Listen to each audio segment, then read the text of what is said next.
Everyone, thank you for joining us. I'm Eric Mackey, And I'm Karen Robbie. and we're trainers for Northeast PBIS.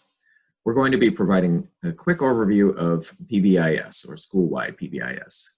The content for this training was developed by Northeast PBIS and the Center on Positive Behavioral Interventions and Supports. In today's mini lesson, we're going to talk about the rationale for implementing school-wide positive behavioral interventions and supports, as well as talking about what school-wide PBIS is. Let's first talk about why we would implement school-wide PBIS. A common behavior management strategy in schools is getting tough. Students act out, we redirect, student responds, we respond with increasing intensity. Unfortunately, this only works with a few students and can have multiple undesirable effects, including fostering an environment of control and impairing our relationships with our students. Yeah, and the other thing that's important to remember is that PBIS does not mean that we're just going to let students get away with bad behavior, but there will be responses to behavior within the framework of PBIS. Absolutely. We're going to be talking about ways that we can make sure to address the why behind a student's behavior and thinking about how we can teach more appropriate behavior so that the students don't need to use those inappropriate behaviors because they're going to be inefficient and ineffective. We also know that when it comes to student behavior, the environment around a child matters. If an entire classroom is acting up, do we only redirect one child? No, we try to find ways to settle the entire classroom, right? So through PBIS, we're looking to create enduring class-wide and school-wide environments that facilitate and encourage the appropriate behavior we want to see in every student. We also know that schools have a lot on their plates, so they don't need something new. Instead, schools need ways to organize all of these initiatives and reduce the time spent on each individual one. Yeah. So often we get feedback from schools thinking we are adding yet another thing. But PBIS is an organizational framework or a way of doing business, right? Absolutely. So all of your related initiatives like SEL, trauma-informed practices, restorative practices, they can be organized through this framework. By organizing all these initiatives into one robust initiative, you save precious time, effort, and other resources. Another reason why schools implement PBIS is because it helps us to get the outcomes that schools typically seek. So think about the research so far. Schools have seen decreases in office discipline referrals, suspensions, and bullying. Meanwhile, schools have also seen increases in pro-social behavior, school climate, and statewide test scores like the MCAS. Sounds good, right? Yeah, this is often where I hear schools saying, great, sign me up, where's the curriculum? Yeah, there's no curriculum to follow per se. However, there are best practices that schools can adapt to their school's local culture and their environment. There are a lot of guides that will help you to go through the process of implementing PBIS. Through the Academy, we'll try to lead you through the most up-to-date and concise ones. If you're looking to get an overall sense of PBIS and the trajectory, you may want to look at the team implementation checklist or the tiered fidelity inventory. Finally, when thinking about why your school should consider implementing PBIS, let's consider equity. These days, there is an important national conversation happening with regards to equity. PBIS provides us with a framework for reducing disproportionality of student discipline through the regular use of data so that we can actually see whether we're disciplining particular students at higher rates than others. And it's also a predictor for decreased disproportionality through the use of positive behavioral systems in classrooms and the use of formal reward systems. Now that we've given some of the rationale for school-wide PBIS, let's talk about what it is. So, school-wide PBIS is a framework for enhancing the adoption and the implementation of a continuum of evidence-based interventions in order to achieve academically and behaviorally important outcomes for all students. That always seems like a lot to take in. And one of the questions that I often have is people saying, what do you mean by evidence-based interventions? So I think it's important to help people understand that it means that the things that we choose to do for students have good, solid research support to say that they're effective. And at the same time, understanding that every intervention has not been researched on every population. So we may need to select an intervention that we feel has a good chance of being successful, but then we have to make sure to gather data to know that it actually is effective with our population. Excellent point. So PBIS has critical features that help schools to organize their efforts. These critical features help us to make sure that we're getting the overall outcomes that we're seeking as schools, such as academic and behavioral success. The critical features are data, practices, and systems. Data is what we use to identify needs and check our progress towards desired outcomes. Such data may include office discipline rates, climate survey results, suspensions, grades, state test scores, and graduation rates. Practices are the things that we do for our students with the expectation that these actions will improve behavior, increase time on task, and improve academic performance.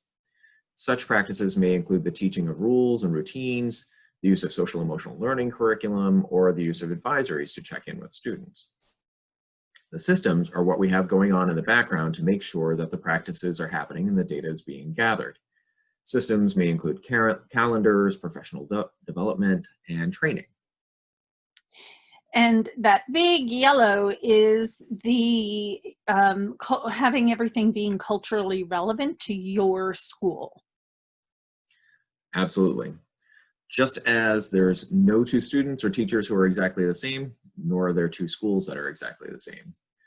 The local culture and values will and should impact how your school uses data, practices, and systems. So PBIS schools are encouraged to constantly seek feedback from key stakeholders like students, teachers, and parents to make sure that their PBIS efforts are culturally equitable, valid, relevant, and knowledgeable. Many of you have probably seen some triangles before. We see the same triangle when we're talking about response to intervention, multi-tiered systems of support, and PBIS. It's all the same triangle using all the same principles.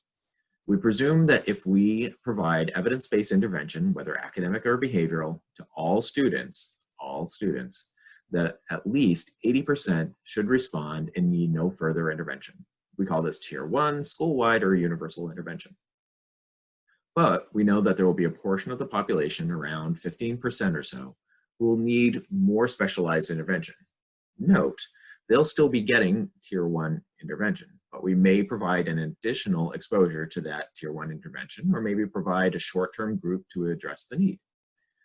Once the students show that they don't need the additional layer of intervention anymore, that intervention is peeled away and they can continue to get the Tier 1.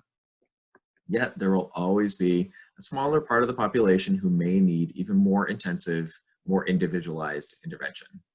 We assume that this will be about 5% of the population. This population with what we call Tier 3 needs will receive the Tier 1 interventions, the Tier 2 interventions, and their own individualized interventions. Once they show that they don't need the Tier 3 interventions anymore, that layer, again, is peeled away, and so on and so forth. Please note that the green goes for everyone. Tier 1 must be firmly in place before you build Tier 2 and Tier 3. Otherwise, you'll wind up with an inverted triangle or a volcano. It can be so hard for schools to stay focused on Tier 1, especially when students are engaging in inappropriate or concerning behavior. There's often a rush to move forward. But without solid Tier 1 supports in place, you'll have too many students needing Tier 2 and Tier 3 supports and not enough staff or resources to go around. By providing Tier 1 to fidelity, You reduce the need for tier 2 and tier 3 services, and reduce the burden on the providers for them. It's a way to use your resources more efficiently. But getting started can be overwhelming. So let's take a look at how to do that. Here you will see the 10 steps that we recommend for schools looking to implement school-wide PBIS. Keep in mind that systems change effort is often a 3 to 5 year journey. Let's take a quick look at each of these steps. So your first step is to create a team to lead your PBIS efforts. We'll go more in depth with that in a moment. Then you'll focus your school's PBIS efforts by creating a statement of purpose. Your team will identify, with your school community's help, what you value as a school and use those values to determine what your behavioral expectations will be. And then using those expectations, you'll identify how students should behave within the various areas of your school, such as the cafeteria, the hallway.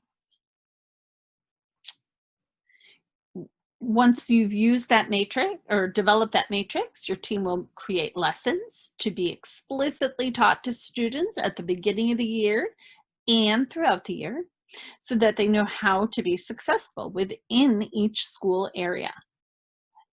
In order to encourage desired behavior and reinforce desired behavior, you'll develop a recognition or acknowledgement system. We'll do this for students and staff as well.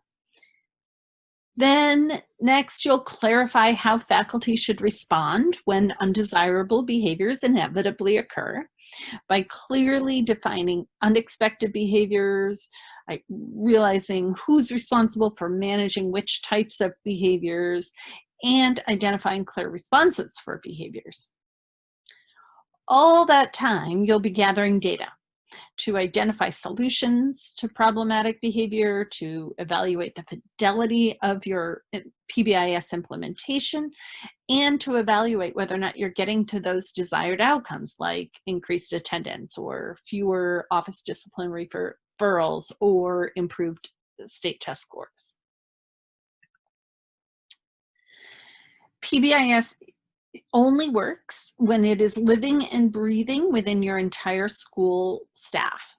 Your team will spend time and effort on building and sustaining staff buy-in and building their capacity to use positive behavior supports and practices.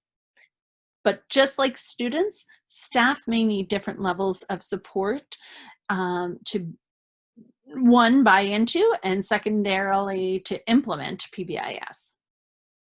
Finally, your team will work towards building systems and routines to ensure that PBIS framework is sustainable.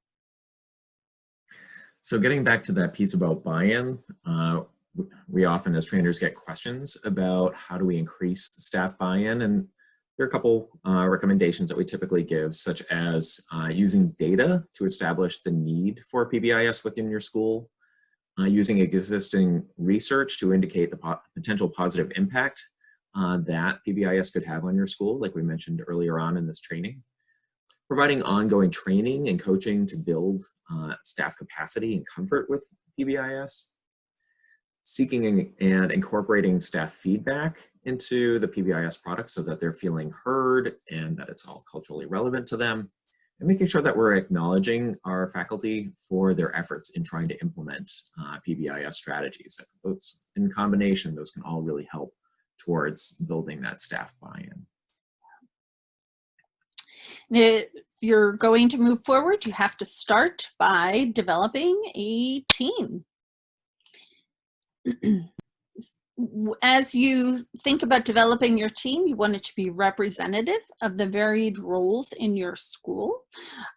Also really important to make sure that you have an administrator who is on the team so that your teams can make decisions in the moment, and a family member, ideally somebody who is not somebody who has a staff member who also has a student who works and goes to school there. Having an outside external family member really allows you to have an important perspective that others cannot provide. Once you have that team established, it's also highly recommended that you establish norms and roles so that your team can work effectively. Roles include things like a note taker, a facilitator, timekeeper during meetings. So once you've done all of that, your team will start moving towards developing an action plan. And your action plan is basically your ongoing to-do list that will drive you towards the desired outcomes that you are hoping for. And that will move you towards implementation. All the while, you want to be sure that you're evaluating whether or not your implementation is making the desired effects that you're looking for. It can be a lot to figure out, but that's why you have training.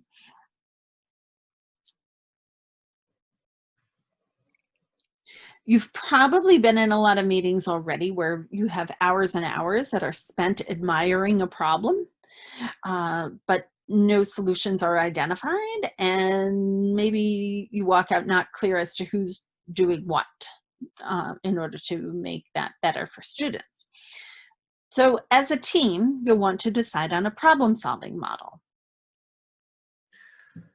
All right, so when you have the opportunity, please take a moment to consider these questions, such as, is improving student behavior a priority at your school? Do you have a team that is already oriented towards student behavior, or do you need to create a team? Who do you need on your team in order to make sure that all key stakeholders are represented?